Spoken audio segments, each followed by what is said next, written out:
با عرض سلام خدمت دوستان گرامی، خیلی خوش اومدیم به مدرسه فیزیولوژی پزشکی. توی این ویدیو که در واقع ادامه و قسمت دوم ویدیو قبلی هست، میخوام در مورد ساختار قلب و همچنین چرخه قلبی صحبت کنم. خب همونطور که توی این شکل شماتیک میبینید، قلب از 4 تا حفره تشکیل شده که شامل 2 تا پمپ هست که به صورت متوالی یا سری به هم وصل شدن. پمپ یا قلب راست که خودش شامل دهلیز و بطن راست هست، خون وریدی تیره رو جهت تبادل اکسیژن و دی اکسید کربن به ریه میفرسته و همچنین پمپ یا قلب چپ که خودش شامل دهلیز و بطن چپ هست هم خون اکسیژنی بازگشتی از ریه رو به سمت گردش خون سیستمیک پمپ میکنه. حالا همین شکل شماتیک رو به صورت یک قلب واقعی و با این ساختار توی بدنمون داریم که قسمت آبی رنگ قلب راست و قسمت‌های قرمز رنگ قلب چپ رو نشون میده.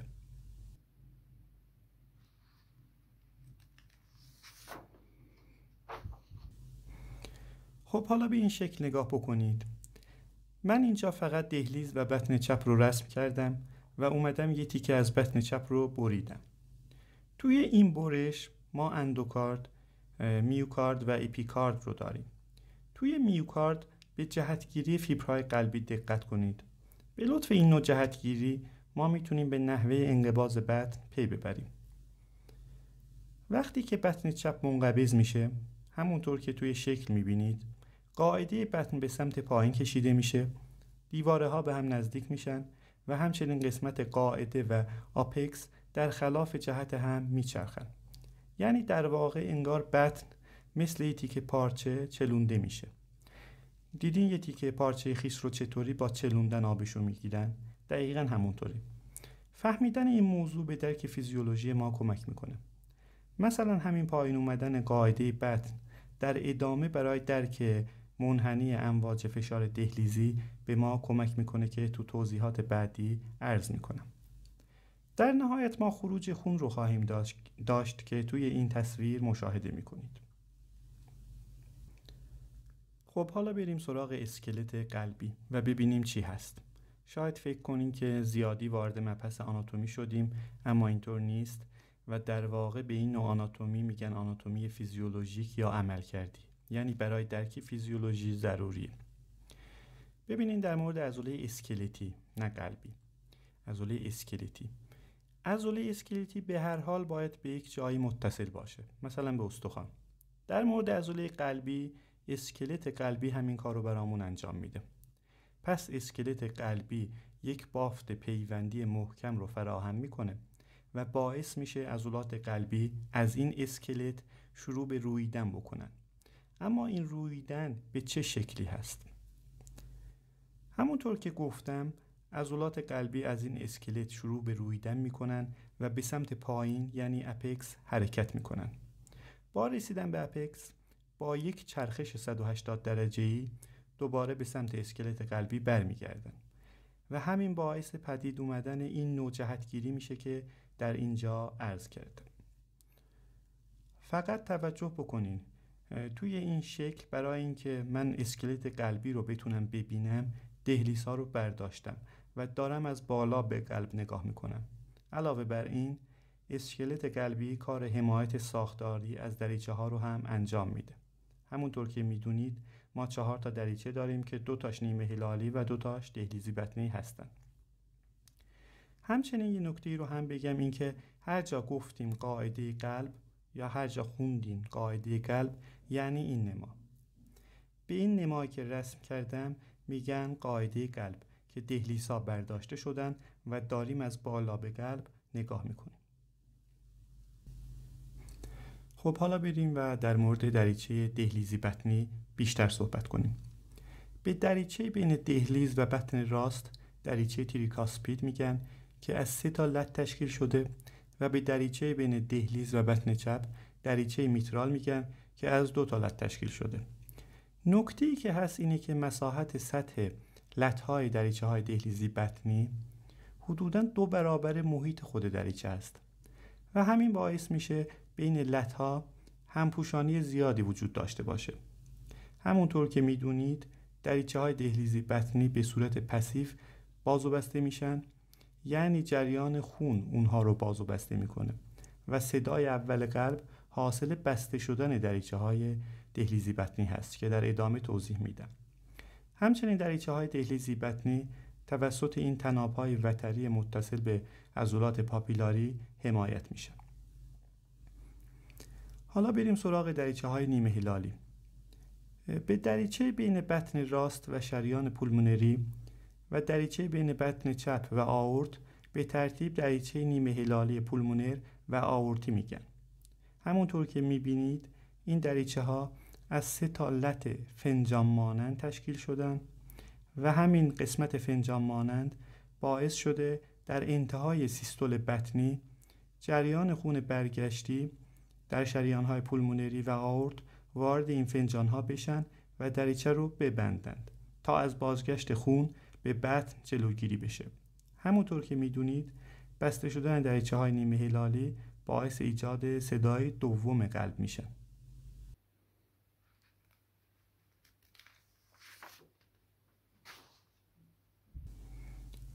خب حالا بریم سراغ چرخه قلبی. توی بخش قلب شکل مهمتر از این نداریم و کسی که این شکل رو کامل بفهمه میشه گفت که بخش قلب رو فهمیده. به حوادث قلبی که از شروع یک ضربان تا شروع ضربان بعدی رخ میده رو میگن چرخه قلبی، یعنی از شروع انقباض دهلیز تا شروع انقباض دهلیز بعدی. پس تو هر چرخه انقباض دهلیز رو داریم، انقباض بطن رو داریم، شل شدن بطن رو داریم، پر شدن دوباره بطن رو داریم تا اینکه به انقباض دهلیز بعدی برسیم. اینم بگم این شکل مربوط به بطن چپ هست. خب من اینجا 6 تا نمودار دارم. نمودار فشارها، نمودار جریان خون آورت، نمودار حجم بطن چپ، نمودار صداها، نمودار امواج فشار دهلیزی و نمودار الکتروکاردیوگرام. خب بیاین این شکل پیچیده رو شروع کنیم. به این منحنی قرمز رنگ نگاه کنید. این منحنی قرمز فشار بطن چپ رو نشون میده و این قسمت درست قبل از انقباض بطن چپ رو نشون میده. در این زمان ما چی رو داریم؟ انقباض دهلیز چپ رو. پس اسم این مرحله 1 رو میذارم سیستول دهلیزی. با سیستول دهلیزی خون بیشتری وارد بطن میشه و ما این رو به صورت افزایش فشار بطن چپ میتونیم مشاهده کنیم، یعنی این قسمت از نمودار قرمز رنگ. بعد از سیستول دهلیزی ما انقباض بطنی رو داریم. درست در ابتدای انقباض بطنی بسته شدن دریچه دهلیزی بطنی میترال رو خواهیم داشت. همونطور که گفتم این دریچه با جریان خون باز و بسته میشه. در ابتدای انقباض بطنی دریچه میترال رو به دهلیز حرکت میکنه و همین حرکت این دریچه رو میبنده تا از بازگشت خون به دهلیز جلوگیری کنه. همین اتفاق باعث شنیده شدن صدای اول قلب یا S1 میشه. بعد از بسته شدن دریچه میترال همچنان که فشار بطن زیاد میشه میره که دریچه آورتی رو هم باز بکنه. دقت کنید که در بین فاصله بسته شدن دریچه میترال و باز شدن دریچه آورتی هیچ خونی از بطن خارج نشده، اما فشار داخل بطن زیاد شده. به فاصله این دو اتفاق، یعنی بسته شدن دریچه میترال تا باز شدن دریچه آورتی، انقباض ایزوولومیک میگیم. یعنی علیرغم افزایش فشار بطن، حجم بطن یا ولوم بطن ایزو یا ثابت هست.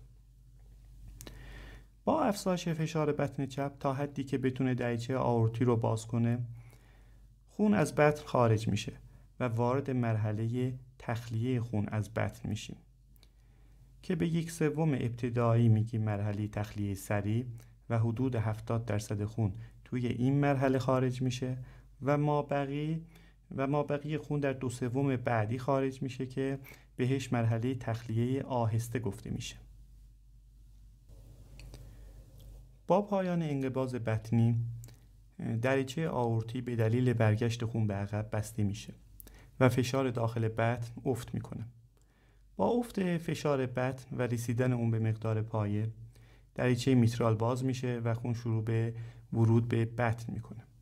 دقت کنید که در فاصله بین این دو، یعنی بسته شدن دریچه آورتی تا باز شدن دریچه میترال، درسته که فشار کاهش پیدا میکنه، اما حجم بطن ثابته، چون هر دو تا دریچه بسته هستن و بهش مرحله شل شدن ایزوولومیک گفته میشه، چون ولوم یا حجم ایزو و ثابت هست. خب حالا اگه به این نمودار سبز رنگ که منحنی فشار آورت هست دقت کنید، میبینید با برگشت خون به عقب و بسته شدن دریچه آورت، یک دندانه در منحنی فشار آورت ثبت میشه که علتش همون حرکت رو به عقب خون هست که باعث میشه دریچه آورتی بسته بشه. همچنین با بسته شدن دریچه آورتی شاهد ثبت صدای دوم قلب هستیم.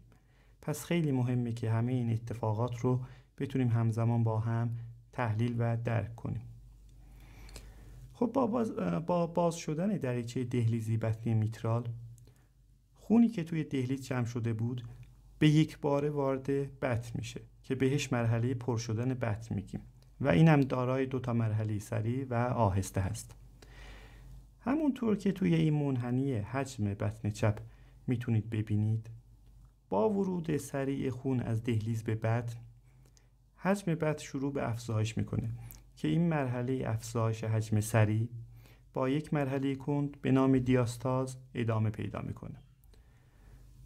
پس از اون هم انقباض دهلیز رو خواهیم داشت که در واقع شروع چرخه بعدی محسوب میشه.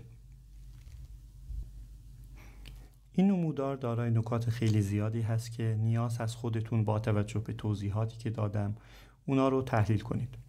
مثلا فشار بطن چپ تا مقادیر نزدیک به صفر پایین میاد، اما فشار آورت هیچ وقت به صفر نمیرسه و بین 80 تا 120 میلیمتر جیوه نوسان میکنه.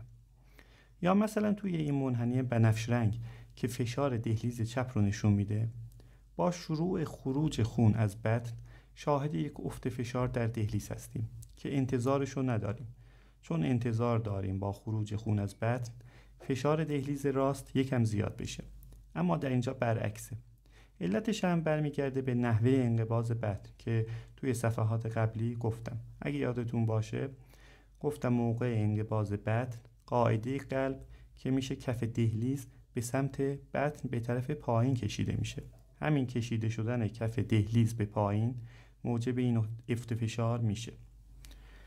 یا مثلا توی منحنی امواج فشار دهلیزی، موج آ به علت انقباض دهلیزی و موج سی به علت برآمدگی دریچه میترال به دهلیز موقع انقباض بطن ایجاد میشه و موج وی هم به علت ورود یکباره خون به بطن پس از باز شدن دریچه میترال ناپدید میشه.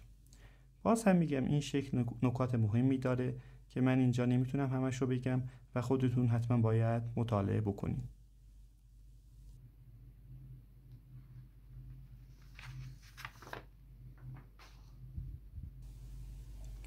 خب پس از بررسی چرخه قلبی میرسیم به نمودار حجم فشار که محور افقی نشون دهنده حجم و محور عمودی نشون دهنده فشار بطن چپ است. ببینیم وقتی که بطن منقبض میشه همه خون داخل خودش رو پمپاژ نمیکنه، یعنی بعد از پایان انقباض بطن یا سیستول بطنی هنوز مقداری از خون داخل بطن باقی مونده. به این حجم خون باقی مانده بعد از پایان انقباض بطن حجم پایان سیستولی گفته میشه یا end systole volume. نقطه آی این نمودار دقیقاً پایان سیستول بطنی رو نشون میده که حجم حدود 70 cc داخل بطن باقی مونده و بلافاصله بعد از اون دریچه میترال باز میشه و به خون داخل دهلیز اجازه ورود به داخل بطن رو میده. با ورود خون به بطن حجم بطن رفته رفته زیادتر میشه، اما چون بطن شل هست و کمپلیانس یا اتساع پذیری زیادی داره، فشار داخل بطن تغییر چندانی نمیکنه مگر در قسمت آخر که نمایانگر سیستول دهلیزی هست و باعث افزایش فشار اندکی در بطن میشه. خب با انقباض دهلیز باقی مانده خون هم وارد بطن میشه و حجم اون رو از 70 سی سی اولیه به 150 سی سی میرسونه. به این حجم 150 سی سی حجم پایان دیاستولی گفته میشه یا end diastolic volume. فقط توجه بکنید که با ورود خون به بطن در حین دیاستول دیواره بطن کشیده میشه و خود این کشیدگی یک باری رو به دیواره بطن اعمال میکنه که این بار همون پیشبار یا پرلوت هست که قبلا هم در موردش توی ویدیو قبلی صحبت کردیم. در نقطه C بطن منقبض میشه و دریچه میترال بسته میشه. انقباض بطن باعث افزایش فشار بطن میشه تا اینکه در نقطه D دریچه آورتی رو باز میکنه. پس نقطه C تا D همون انقباض ایزوولومیک هست. برای اینکه بطن بتونه دریچه آورتی رو باز بکنه باید به فشار و یا بار پشت دریچه آورت فائق بیاد. پس فشار یا بار پشت دریچه آورتی همون افترلود یا پسبار هست. خب حالا بعد از باز شدن دریچه آورتی از نقطه D تا E مرحله تخلیه سریع خون رو داریم و از نقطه E تا F مرحله تخلیه آهسته خون.